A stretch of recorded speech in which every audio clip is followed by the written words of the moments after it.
Halo adik-adik, apa kabar? Semoga kalian semua dalam kondisi baik ya. Amin.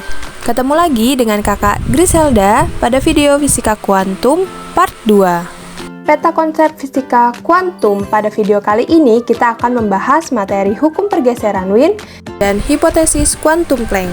Tujuan pembelajaran. Melalui kegiatan pembelajaran ini, peserta didik diharapkan mampu menganalisis hukum pergeseran Wien, menganalisis teori kuantum Planck, dan mendeskripsikan fenomena fisika kuantum dalam kehidupan sehari-hari. Pernahkah kamu melihat pelangi? Indah bukan? Pada pelangi, kamu dapat melihat berbagai warna yang berbeda. Lalu, mengapa manusia dapat melihat berbagai warna yang berbeda? Pergeseran Wien. Pada grafik terlihat bahwa apabila suhu benda meningkat, maka panjang gelombang untuk intensitas maksimum bergeser ke nilai panjang gelombang yang lebih pendek. Dengan kata lain, semakin tinggi temperatur, maka semakin tinggi tingkat energi radiasi yang dipancarkan. Percobaan Wien digambarkan oleh persamaan lambda kali T sama dengan C, dengan C adalah konstanta pergeseran Wien sebesar 2,9 kali 10⁻³ meter Kelvin. Teori Planck, radiasi yang dipancarkan benda hitam tidaklah kontinu, melainkan dalam paket-paket energi yang disebut kuantum foton. Besarnya paket energi tiap foton akan bersesuaian dengan panjang gelombang cahaya yang dipancarkan dengan rumus sebagai berikut. E sama dengan HF sama dengan HC per lambda, atau E sama dengan NHF sama dengan NHC per lambda. Pada slide ini, kita akan membahas jawaban dari pertanyaan di awal video. Mengapa manusia bisa melihat berbagai warna yang berbeda? Kita lihat gambar di samping yang berisikan panjang gelombang pada cahaya tampak. Cahaya tampak adalah cahaya yang dapat dilihat oleh mata manusia.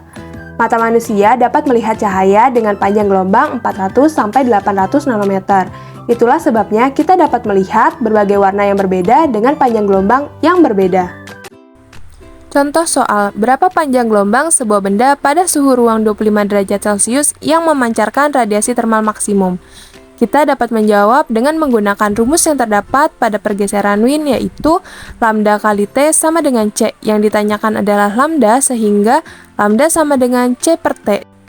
Sehingga didapatkan hasil lambda sama dengan 9,73 kali 10⁻⁶ meter. Pada suhu berapakah suatu benda harus dipanaskan agar puncak radiasi termalnya berada pada daerah spektrum merah? Anggap panjang gelombang cahaya merah 650 nanometer. Maka kita dapat menjawab soal tersebut dengan menggunakan rumus pada pergeseran Wien, yaitu lambda kali T sama dengan C. Yang ditanyakan adalah suhu, maka rumusnya menjadi T sama dengan C per lambda, sehingga didapatkan hasil 44,6 kali 10⁻² Kelvin.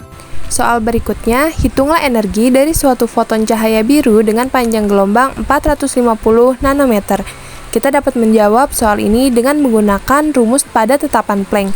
E sama dengan HF sama dengan HC per lambda, sehingga didapatkan hasil E sama dengan 4,42 kali 10⁻⁹ Joule. Pada slide kali ini terdapat link dan barcode berisikan latihan soal materi fisika kuantum. Kesimpulan. Pertama, hukum pergeseran Wien menyebutkan bahwa panjang gelombang radiasi benda hitam bergantung pada suhunya. Semakin tinggi suhu, maka semakin kecil panjang gelombangnya.